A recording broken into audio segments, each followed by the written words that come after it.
اسلام کے ظہور سے پہلے اہل عرب کی حالت بہت خستہ تھی۔ لوگ جاہل اور وحشی تھے، کہیں آگ کی پوجا ہوتی تھی تو کہیں ستاروں کی، کسی کو تعویذ گنڈے پر اعتقاد تھا تو کسی کو رمل اور فال پر۔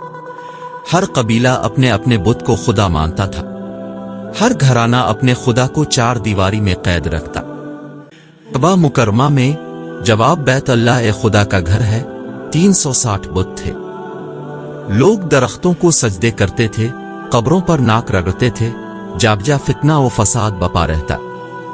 امن و سکون نام کو بھی نہ تھا، ذرا ذر اسی بات پر سالوں لڑائیاں چلتی رہتی تھی۔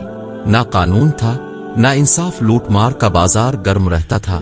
جو ایام تھا، شراب کو ماں کے دودھ سے زیادہ سمجھا جاتا، نہ تھی بچیوں کو زندہ زمین میں دفن کر دیا جاتا۔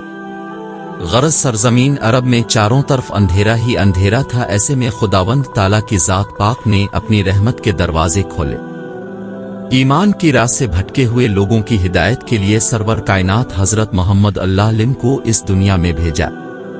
اب مکہ معظمہ کے نہایت ممتاز خاندان قریش حضرت عبداللہ بن عبد المطلب کے گھر 570 اشاریہ میں پیدا ہوئے۔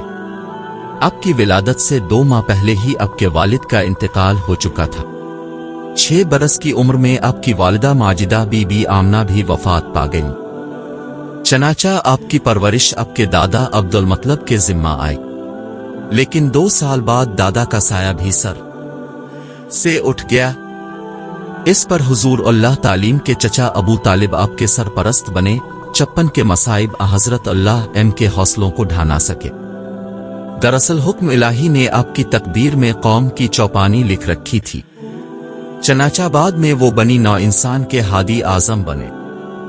جوان ہوئے تو اپنے ایک امیر بیوہ خدیجہ کی ملازمت اختیار کی۔ اپنے فرائض اس خوش اسلوبی کے ساتھ انجام دیے کہ حضرت خدیجہ نے آپ کو شادی کا پیغام بھیجا۔ آپ نے اس پیغام کو قبول کر لیا اور 25 سال کی عمر میں ان سے شادی کر لی۔ اس وقت بی بی خدیجہ کی عمر 40 سال کی تھی۔ حضرت اللہ عالم کے اخلاق و اطوار شروع سے ہی نہایت شستہ تھے۔ آپ زبان کے میٹھے اور دل کے ساتھ تھے، کبھی جھوٹ نہ بولتے تھے، اسی وجہ سے آپ کو صادق اور امین کا لقب ملا۔ ان کے مزاج میں تحمل کوٹ کوٹ کر بھرا تھا، دشمن کے ساتھ بھی نرمی اور خوش اسلوبی کے ساتھ پیش آتے تھے۔ رحم وکرم کے پہلے تھے، کسی سے کبھی انتقام نہ لیا، نہ کسی کے لیے بد دعا کی۔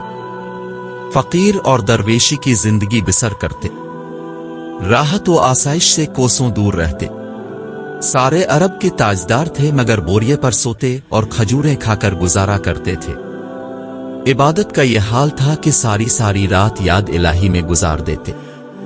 بہت پرستی سے آپ کو سخت نفرت تھی، شہر سے باہر غار ہرا میں عبادت میں زیادہ وقت گزارتے تھے۔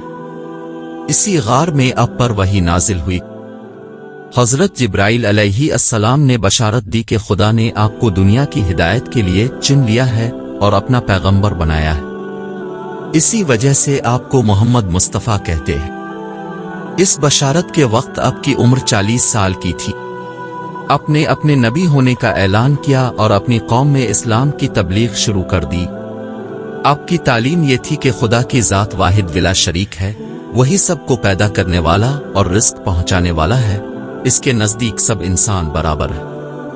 امیر غریب، بندہ و صاحب، عربی و اجمی، گورے اور کالے میں کوئی تمیز نہیں۔ وہ ازل سے موجود ہے اور ابد تک قائم رہے گا۔ ہر انسان پر اس کی عبادت کرنی چاہیے۔ محبت و مساوات انسانیت کی دلیل ہے۔ پڑوسی کو ستانا بدی ہے، بدی اور ظلم کا انجام دوزخ کی آگ اور نیکی اور محبت کا پھل جنت ہے۔ ذات پات اور اونچ نیچ کے جھگڑے شیطان نے پیدا کیے ہیں۔ خدا کی ذات کے ساتھ کسی اور وجود کو ساجی یا شریک بنانا کفر ہے۔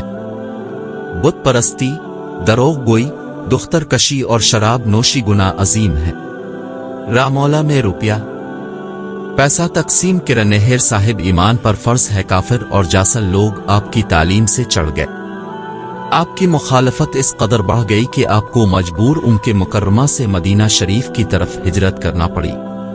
یہ واقعہ 622 کا ہے۔ اسلامی کیلنڈر یعنی سال ہجری اسی سن سے شروع ہوتا ہے۔ مدینہ میں لوگوں نے آپ کو سر آنکھوں پر بٹھایا۔ آہستہ آہستہ لوگ آپ پر ایمان لانے لگے۔ آپ کی تعلیم صداقت اور سادگی پر مبنی تھی، اس لیے اسلام بہت جلد پھیلنے لگا۔ 632 عیسوی میں آپ کی وفات کے وقت مسلمان سارے عرب پر چھا چکے تھے۔ آج دنیا میں کوئی گوشہ ایسا نہیں جہاں مومن نہ بستے ہوں۔